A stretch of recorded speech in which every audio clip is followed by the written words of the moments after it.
when you have a conference meet in the middle of April in Chicago, that's what you get. And I was really proud of everybody for rising above that. I think that there were a lot of scenarios where people could have mentally folded up their tent and walked off, and they didn't.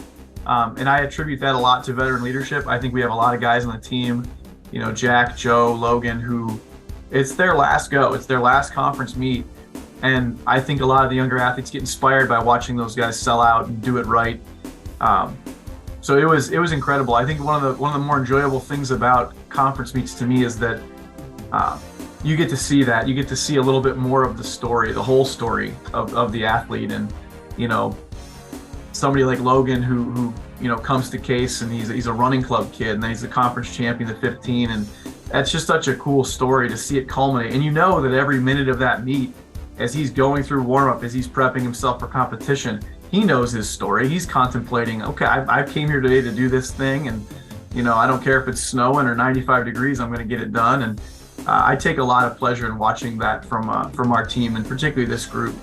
Coach Drew, our horizontals coach, he was asking me about how postseason works at Case Western Reserve, and I said, well, we have this obnoxious thing that comes in right in the middle of postseason that's called final exams, and it kind of throws all bets off, and you have to kind of figure out each athlete's individual schedule, where they're ranked at nationally, trying to find opportunities for more races against good people. And so this weekend we're going down to Ashland. It'll be a pretty strong meet. Hopefully the weather holds up for us and help people to kind of maybe isolate one more opportunity for a good performance. And then beyond that, it really is kind of a smorgasbord of whatever we can figure out for people. But it is an enjoyable part of the year. I think with UAAs, there's kind of an emotional hangover that goes into this week where, it's nice to decompress a little bit and get people back onto their training stuff. And but yeah, we look forward. And also too, as coaches, it's the further down the road you get in the season, you can be a little bit more individual in your training plans and whatnot, and really try and work with those guys and girls. And I know I enjoy that quite a bit, that you can pull some more nuance into your training structure and whatnot going into the last couple of meets. But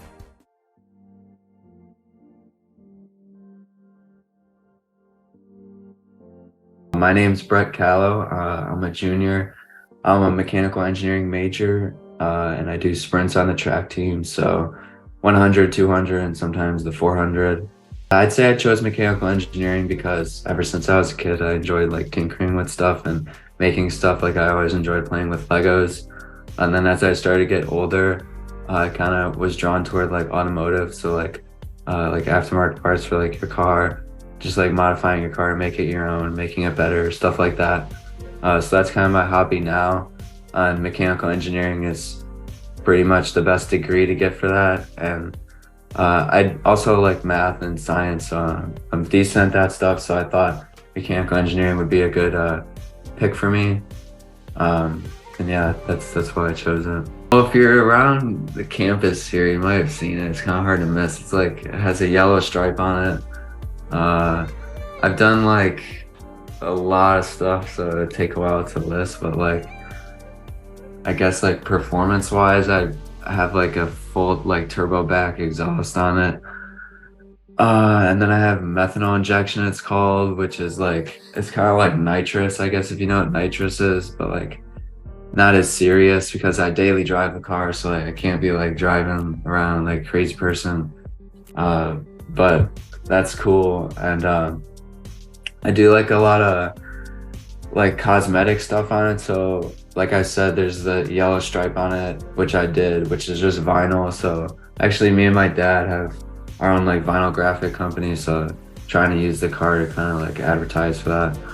And then just some aftermarket lighting stuff I did. So my headlights, I open them up. You use an oven, you bake them open, and then you can solder your own LEDs in there. So I did that, and that was pretty cool. But other than that, I guess just small stuff. But it's actually a Kia, so some people hate it and some people love it, but I think it's kind of unique.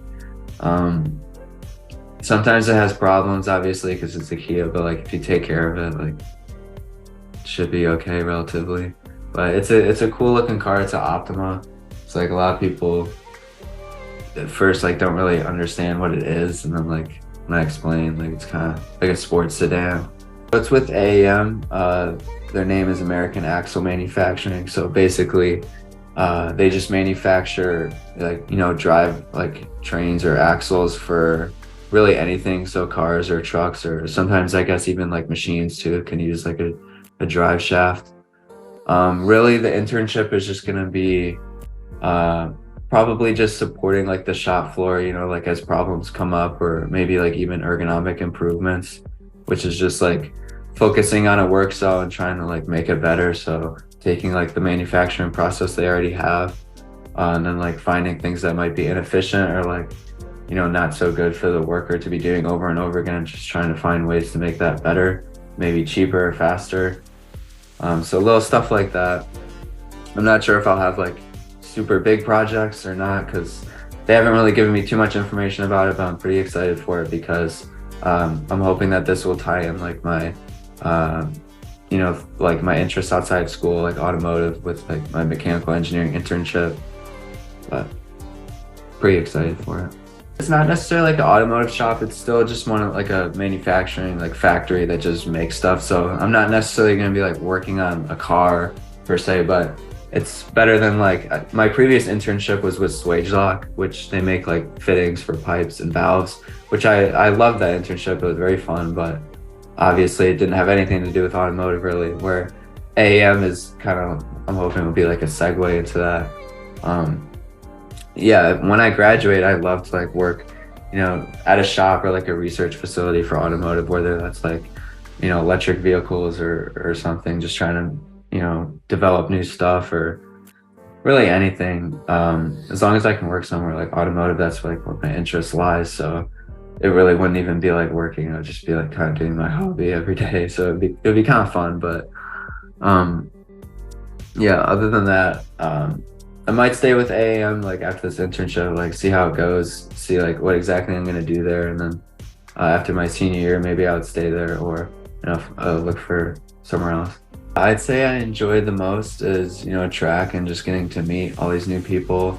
I started off actually in football, and I made like, you know, a nice friend group there. I was a kicker, so I was kind of like had a friend group with the special teams, but it was really only like a couple people, so I didn't know too many. And then when I started doing track, I got to know like the whole team, especially like in my second year, I got to know everyone a lot better. So I'm really good friends with everyone, and I really enjoy doing track. And it's a good like I'd say like compliment to like doing the academics here. Like it's a good break from, you know, sometimes the academics could be a lot like time consuming and stressful. So it's good to like take a break and just go on the track and like do a workout or do a meet and hang out with people that you like, doing the thing that you love. So I'd say it's been very beneficial for me and making my experience here like a lot better.